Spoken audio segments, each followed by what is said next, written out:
always describe Mr. De La Cruz as a very enterprising man. He has great ideas, and one of his great ideas is Mocha Blends. So, how may I describe him? A businessman with vision.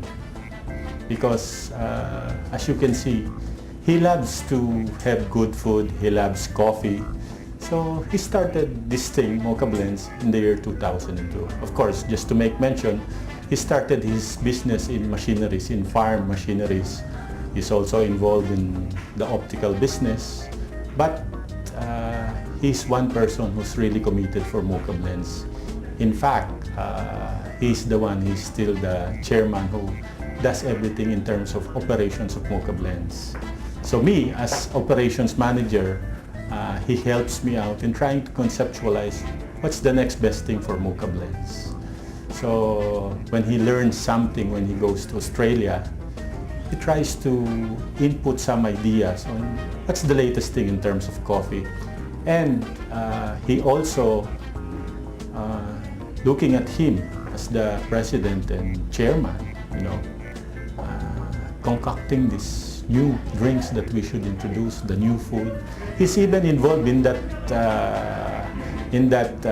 thing. Of course, he leaves all the decisions to Ryle for brand and communications, myself for operations, and Miss Lotang, if I may mention her as part of our R&D. So he's a businessman, he's a hands-on businessman. But of course, being hands-on, he always leaves the, tawag natin sa Tagalog, yung diskarte o kung paano patakbuhin yung negosyo. So he gives you a free hand also on how to go about this. Of course, as a businessman, syempre, ang ultimate goal doon, pagparami ng Mocha Blends. Me naman, what I really love about our boss, it's not making sip or anything, Yeah. but when I hear the name Torrado de la Cruz, what really strikes me about him is his passion for coffee. And that passion goes a long way, and as far as wanting to share that passion with other people, whether by letting them enjoy their favorite cup of coffee or by holding several coffee parties for those people to have increased awareness about the espresso, basically to share more and more about coffee. And also that passion goes as far as mentioned earlier, it goes as far as supporting our local farmers in their endeavor.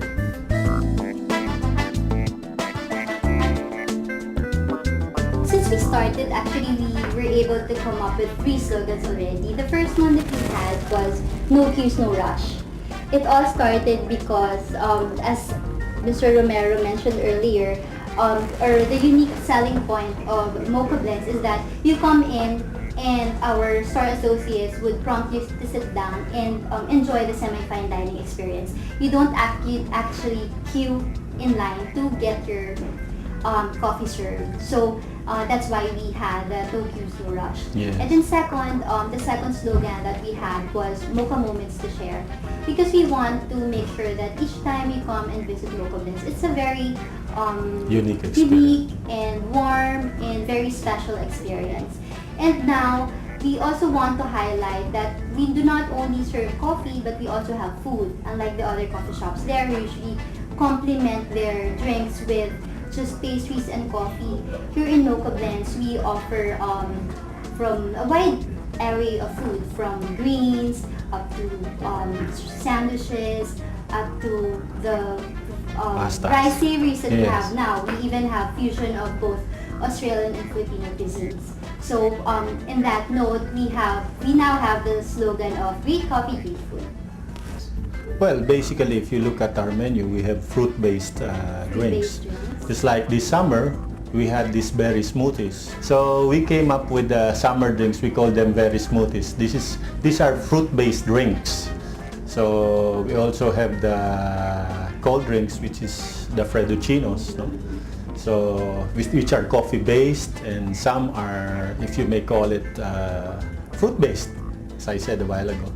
Peach rumba, And aside from the fruit-based drinks that we have, you'll be surprised that we also offer milk-based drinks here. We actually offer cold milk, which we call ice moo. It's milk on ice with your favorite fruit syrups. And aside from that, a constant favorite in our store is what we call the moo steamer. So it's the hot version of the ice moo. It is served with steamed milk with your choice of flavor syrups. Yes. And to add more, Ryle, if I may remind you, our new smoothie mix.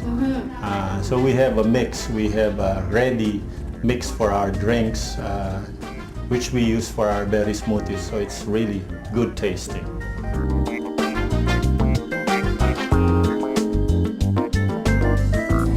When a person comes in, when a customer comes into the store, immediately he is greeted by the warm store associates. Yes.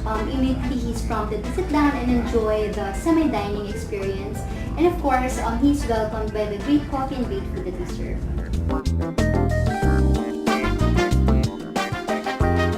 We always envision, with the help of brand and communications, just like what we're doing right now. You know, if we have 30 stores now, we would want to grow.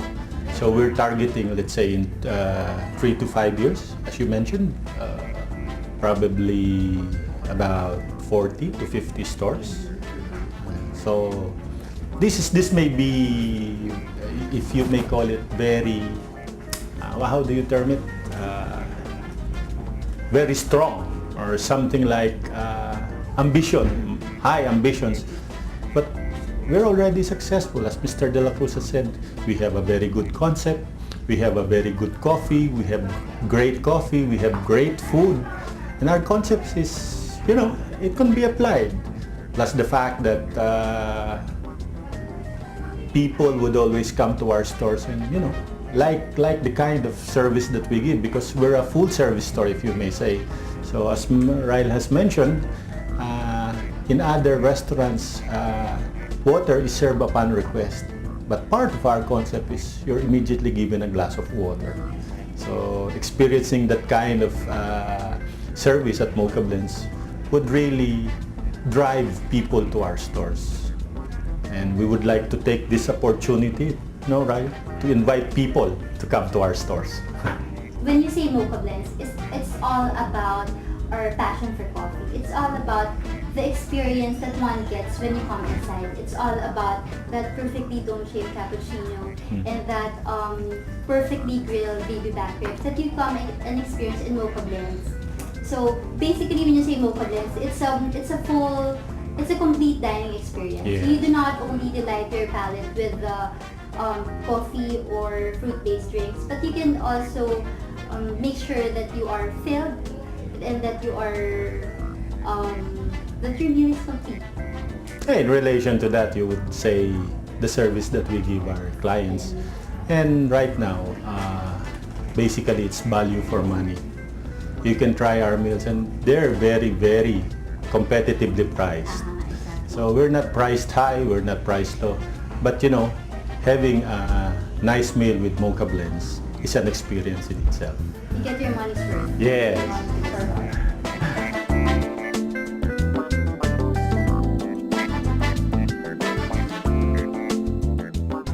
Well, there you have it.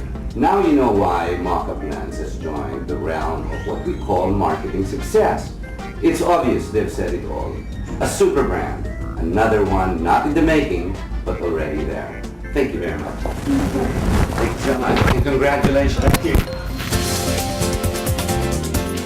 Well, there you are. I hope you've enjoyed our program and our featured Superbrands. We will be back next week at the same time on this very same channel. Tune in and learn more about the successful brands that have come into the realm of marketing success. Good night. My name's Harry Tambuacho.